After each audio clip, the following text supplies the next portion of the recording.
France के जैसा sewerage system और मुंबई जैसी चौपाटी के वादों का वक्त गुजर चुका है। अब तो केवल 5 साल का हिसाब किताब बचा है। देखते हैं जन सुविधा के मुद्दों पर विधायक बंसाली का क्या कहना है और जनता उनकी बातों से कितना सरोकार रखती है, ये भी सुनाते हैं।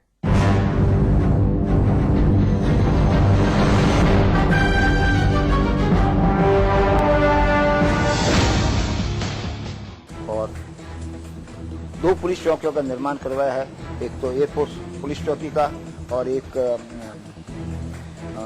नहीं वो और बताओ, एक अपने इसमें रातौड़ा नाडा का पुलिस स्टेशन, उसका काम अभी शुरू नहीं हुआ, वो हो गया। एक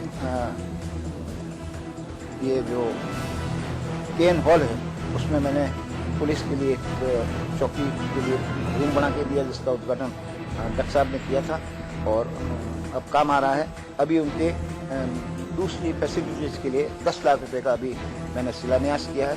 और इसी तरह से जोधपुर में मैंने सुरक्षा की दृष्टि से 148 गेट अलग अलग बस्तियों के लिए दिए हैं, जो अब सैंक्शन हो गए हैं, अब सबके गेट लग गए हैं, तो सुरक्षा व्यवस्था। और उसके अलावा हर क्षेत्र में मैंने हर विधायक को 5-5 पार्षद जो हमारे, चाहे मेरे पार्टी का था, 23 पार्षदों में 5-5 लाख रुपए का निर्माण कार्य में सहयोग दिया। उसमें वो चीजें काफी बन गई है, परंतु मैंने अभी नहीं सड़कों पर नहीं, इसके लिए सामुदायिक भवन है या अपने वाचनालय है, लाइब्रेरी है, इनके लिए। इसी तरह से एयरफोर्स कॉलोनी में मैंने एक वॉलीबॉल ग्राउंड और एक फुवारा और वो लगा दी, और 2 बाथरूम लैट्रिन बना के 2 लाख रुपए दिए। इसी तरह से कपड़ा बाजार में भी मैंने विधायक को से इसका निर्माण कराया, 4 बाथरूम का सेट, लेडीज के लिए उसमें ध्यान रखा। और मेरे 5-6 और सैंक्शंस हो गए हैं, वो कार्य नगरपालिका काम नहीं कर रहे, सारा शहर का काम वो है। और जेडीए भी बहुत सुस्ती से काम करता है। तो जैसे मैंने करीब मेरा पूरा फंड काम में ले, करीब मुझे 6 करोड़ रुपए का फंड 5 साल के लिए मिला, उसका सब पूरा काम ले लिया, एक पैसा भी बचा हुआ नहीं। हाँ, एक गौशाला में 4 रूम बनाए हैं, जो ब्याह शादियों में या बच्चे जो खिलाड़ी बाहर से, बढ़िया रूम बनाए हैं कि रहने लायक जो रूम होते हैं, जैसे अच्छे होटल में हो वैसे रूम। पब्लिक का काम तो आम आदमी आम काम तो किया है, वो कोई पर्सनली कोई काम किसी का नहीं हुआ है, वो अलग बात है। बाकी वो आदमी जेंटलमैन आदमी है, आम आदमी से मिलने वाला आदमी है, हर वक्त तैयार मिलते हैं। मोलदार मायने की काम नहीं करियो है कैलाश जी भंडारी, इसको तो छोड़ने को कोई गटर तक नहीं ठीक करवाई। अब कैलाश भंडारी ने अगर किया है विकास कार्य तो जालो गेट के बाहर किया है, जालो गेट के अंदर किसी का कार्य नहीं किया उसने। और उसको हमारी तरफ से एक शिक्षित व्यक्ति है, इसलिए उसको राजनीति में नहीं आना चाहिए। सत्य ये है उसको आती नहीं है, राजनीति करनी नहीं आती उसको। और मतलब 5,000, 10,000, 20,000 रुपये खर्च कर देगा एमएलए, वो क्या काम का। कैलाश जी भंसाली शहर विधायक जब से चुने गए अभी तक उन्होंने कोई ऐसा काम नहीं करवाया, न ही जन समस्याएं सुनी उन्होंने। बस वो जहाँ रहते हैं अपने क्षेत्रों का काम करते हैं, बाकी वरना शहर की कभी सुध नहीं ली। यहाँ क्या हो रहा है क्या नहीं हो रहा है, गंदगी के सैलाब पड़े हैं, कुछ नहीं कह सकते। 5 साल पूर्व होने को आए हैं कैलाश जी भंसाली को, उन्होंने कुछ शहर में कोई क्षेत्र में काम नहीं करवाया, पूरे शहर में जहाँ उनका शहर लगता है कहीं पे भी काम नहीं करवाया है। यहाँ पे मंदिर जो औरतें दर्शन आती है, वहाँ पे गंदगी कचरा सारा पड़ा रहता है, नगर निगम का सारा। शहर में कुछ नहीं हुआ है, शहर में विकास। हाँ, और शहर ने इनको वोट इसीलिए दिए थे कि भाई विकास के नाम पे वोट थे, पर ऐसा कोई विकास इन 5 सालों में नजर नहीं आया। मैं रहता हूँ वार्ड नंबर 34 में, और मेरे मकान की स्थिति ये है कि हम उनको कह के ये हार गए हैं कि हमारे मकान के नीचे से पानी जो गुजर रहा है उनकी कार्रवाई अभी तक पूरी नहीं हुई है, और हमारा मकान हर साल हमको रिपेयर करवाना पड़ता है। वो दावा करते हैं वोट लेने का, इस बार उनको वोट नहीं देंगे।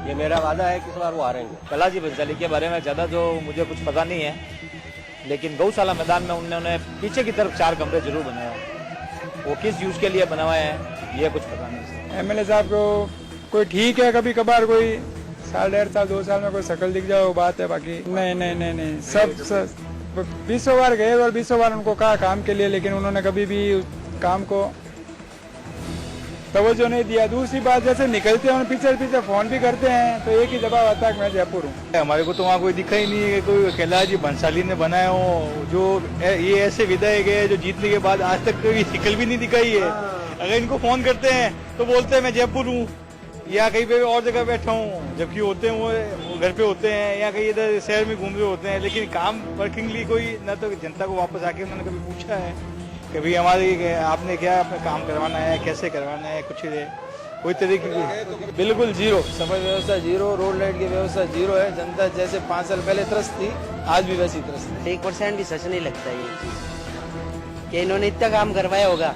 इनसे बाई चांस हमने कभी कोई काम भी कह दिया होगा तो उन्होंने ये नहीं कहा होगा कि हमने ये काम मैं मेरे द्वारा ये काम करवा दूंगा। आज तक हमने अगर इस बार इनको विधायक कोटे से इनको दे दिया गया टिकट तो मैं क्या मेरे जितने भी सदस्य हैं या जितने भी मेरे मिलने वाले हैं मैं तो उनको कहूँगा कैलाश भंसाली को वोट ही मत देना। मेरा तो ये कहना है कि सबसे पहले उन्होंने अपने खुद का घर का गेट, जिसे हम कहते हैं कि हमारी कॉलोनी विद्या पार्क, और मैंने अभी तक पूरे जोधपुर में शायद पहले गेट यही देखा है, क्योंकि ये पहला ही गेट है जो कॉलोनी के हिसाब से बनाया गया था। इससे पहले कहीं किसी कॉलोनी में गेट मैंने जोधपुर में नहीं देखे आज तक, और इन्होंने सर्वप्रथम प्रयास करके जोधपुर में कॉलोनी को एक सुरक्षित, पहला तो इन्होंने खुद की कॉलोनी को सुरक्षित किया, आसपास की कॉलोनी, फिर इसके देखा देख सारी कॉलोनियों में सबके गेट लगने शुरू हो गए। गेट बनाने से यूँ एक चौकीदार बैठ जाता है, शाम को 2 गेट बंद हो जाते हैं। बाकी सब आसपास वाली कॉलोनी में गेट लगाए हैं, सब जगह गेट करीब पूरी विद्या पार्क एयरफोर्स में गेट लगे, पूरा अपने वार्ड में 41 विधानसभा क्षेत्र जोधपुर शहर का पूरे में गेट लगे। बार मेरा वोट लगेगा, उस हिसाब से मुझे लगता है कि जो विकास कैलाश जी भंसाली ने यहाँ पे करवाया है वो सबसे बेस्ट है। और उन्होंने जो गेट का कार्य करवाया दोनों तरफ, वहाँ पर भी गेट लगवाया, यहाँ पर भी गेट लगाया, पूरी सिक्योरिटी है हमारे पूरे इलाके को। करीब 30 साल से इतना ऐसा कुछ नहीं हो डेवलपमेंट हुआ था, लेकिन अब यहाँ पे काफी डेवलपमेंट, पार्क डेवलप किए गए हैं यहाँ पे, और लोगों के लिए घूमने के लिए भी बहुत अच्छा है, और काफी सिक्योरिटी है यहाँ पे, बिल्कुल निर्भय होकर घूमते हैं काफी लोग, और कभी रात में भी घूमेंगे तो कोई तकलीफ नहीं है उन्हें।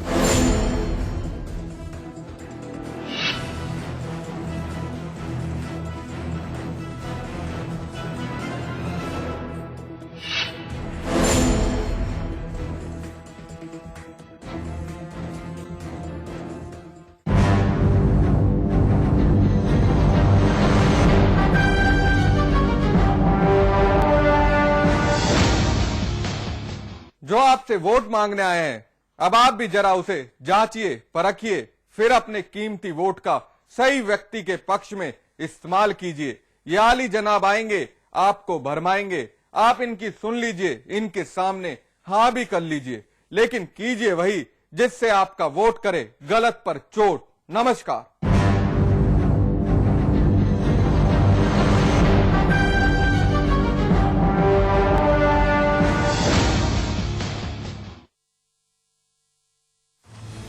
राजस्थान में जीत हासिल करने के लिए कांग्रेस ने एड़ी चोटी का जोर लगा रखा है। कांग्रेस उम्मीदवारों की पहले लिस्ट का काउंटडाउन शुरू हो गया है। कांग्रेस में सोमवार को भी दावेदारों के नाम पर फाइनल मोहर नहीं लग पाई। सोनिया गांधी के साथ बैठक में कई मुद्दों पर चर्चा हुई। 31 अक्टूबर को केंद्रीय चुनाव समिति की बैठक फिर होगी। ऐसे में गुटबाजी और बागी नेताओं से पार्टी को किसी तरह का नुकसान न हो, इसके लिए कांग्रेस ने डैमेज कंट्रोल की कवायद तेज कर दी है। पार्टी अभी से ही कोशिश में जुट गई है कि असंतुष्ट नेताओं को कैसे संतुष्ट रखा जा सके। प्रदेश बीजेपी की पहली सूची इस महीने के आखिर में या दिवाली के तुरंत बाद जारी होने की संभावना है। पहली सूची में करीब 60 नाम हो सकते हैं। जल्द ही प्रदेश चुनाव समिति की दूसरी बैठक होगी, जिसमें सीटों पर सिंगल नाम के पैनल पर मुहर लगाकर केंद्रीय संसदीय बोर्ड को भेजा जाएगा। एमपी चुनावों के लिए 29 अक्टूबर को बीजेपी संसदीय बोर्ड की दिल्ली में बैठक होनी है, और उसके बाद राजस्थान चुनावों के लिए बोर्ड की बैठक होगी। ऐसे में उम्मीद की जा रही है कि 31 अक्टूबर या दिवाली के ठीक बाद दिल्ली में बैठक होगी। बीजेपी प्रदेश अध्यक्ष वसुंधरा राजे की अध्यक्षता में चुनाव समिति की पहली बैठक हुई। इस दौरान कमजोर सीटों पर दमदार प्रत्याशी तलाशने का जिम्मा चुनाव समिति के सदस्यों को सौंपा गया। करीब 4 घंटे तक चली इस बैठक में शेखावटी, डांग, मेवाड़, अजमेर, नागौर और बाड़मेर जिले की 47 से ज्यादा सीटों पर चर्चा हुई। राजे ने इन सीटों पर दमदार उम्मीदवार तलाशने को कहा है। SC/ST बाहुल्य क्षेत्रों में पार्टी की स्थिति मजबूत करने के लिए ST की 25 और SC की 34 सीटों का ग्रुप बनाकर काम किया जाएगा। बैठक में सीटों के पैनल को लेकर कोई खास चर्चा नहीं हुई। बैठक में प्रदेश प्रभारी कप्तान सिंह सोलंकी, सह प्रभारी भूपेंद्र यादव समेत चुनाव समिति के सदस्य मौजूद रहे। कांग्रेस से बगावत कर लाडनू से निर्दलीय जीते कृषि मंत्री हरजी राम बोडक पार्टी का टिकट हासिल कर सकते हैं। हालांकि स्थानीय नेता इसके विरोध में है। नावा से महेंद्र चौधरी, डीडवाना से रूपाराम डूडी, मकराना से जाकिर हुसैन, डेगाना से रिशपाल मिर्गा और जायल से राज्य मंत्री मंजू मेघवाल को फिर उतारने की तैयारी है। नागौर से एक IPS का नाम सामने आने से नाम तय नहीं हो पा रहे हैं। मेड़ता में भी नाम तय नहीं है। खीवसर और पर्वतसर कांग्रेस के लिए चुनौती बने हुए हैं, क्योंकि पिछले चुनाव में कांग्रेस यहां तीसरे नंबर पर थी। बीजेपी के सामने बड़ी चुनौती बागी हनुमान बेनीवाल है। वे खीवसर से निर्दलीय लड़ेंगे। पिछले चुनाव में 6 में से 5 सीटें जीतने वाली कांग्रेस में सबसे ज्यादा उठापटक है। पार्टी 2 गुटों में बटी है। एक और बायतू विधायक कर्नल सोनाराम है, तो दूसरी तरफ सांसद हरीश चौधरी, गुड़ामलानी के विधायक हेमाराम चौधरी और बाड़मेर विधायक मेवाराम जैन। इस तिगड़ी को शंका है कि कर्नल उनका खेल बिगाड़ सकते हैं, इसीलिए वो कर्नल का टिकट कटवाने में लगे हैं। सब ठीक रहा तो गुड़ामलानी से हेमाराम, बायतू से कर्नल या उनके बेटे और बाड़मेर से मेवाराम चुनाव लड़ेंगे। चौहटन से पद्माराम मेघवाल और पचपदरा से मदन प्रजापति मजबूत दावेदार हैं। कांग्रेस ने पटना में मोदी की रैली से पहले हुए ब्लास्ट के मामले में बीजेपी को आड़े हाथों लिया है। कांग्रेस प्रचार समिति के अध्यक्ष मुमताज मसीह के मुताबिक बीजेपी किस तरह से प्रचार प्रसार की आदी रही है, इसको देखते हुए इस मामले में प्रतिक्रिया देना जल्दबाजी होगी। मसीह ने इसे बीजेपी का हाईलाइट होने के लिए अपनाया गया प्रोपेगेंडा तक बता डाला।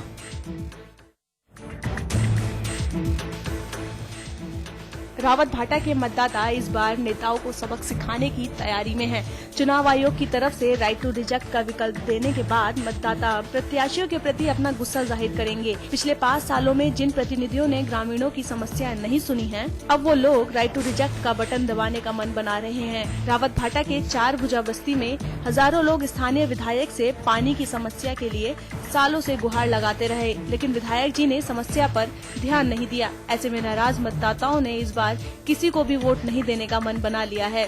ग्रामीणों के मुताबिक वो बिजली, पानी और सड़क के लिए परेशान है। किसी ने उनकी नहीं सुनी।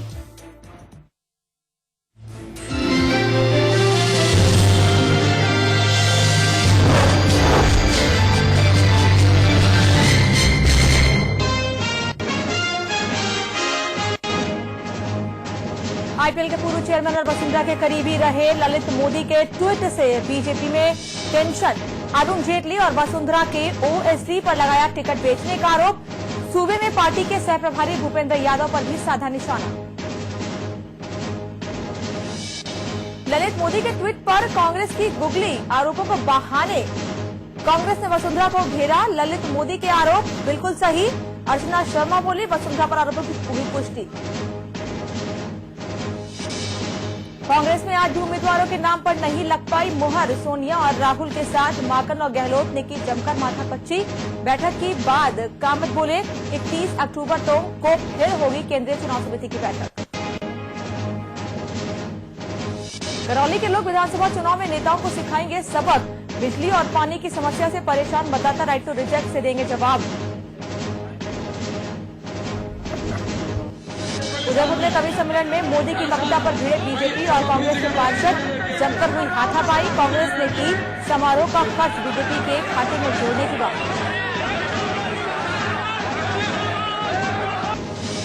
मुख्य सचिव CK मैथ्यू के बाद डीजीपी हरीश मीणा भी गए लंबी छुट्टी पर।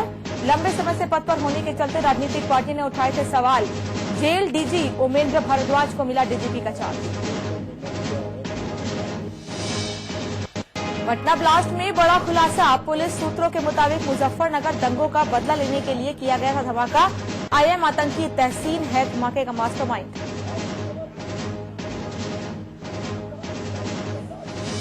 मोदी की सुरक्षा में चूक पर सियासत। जेटली बोले मोदी थे आतंकियों का टारगेट। नीतीश ने किया इनकार। शिंदे बोले बढ़ाई जाएगी मोदी की रैलियों की सुरक्षा।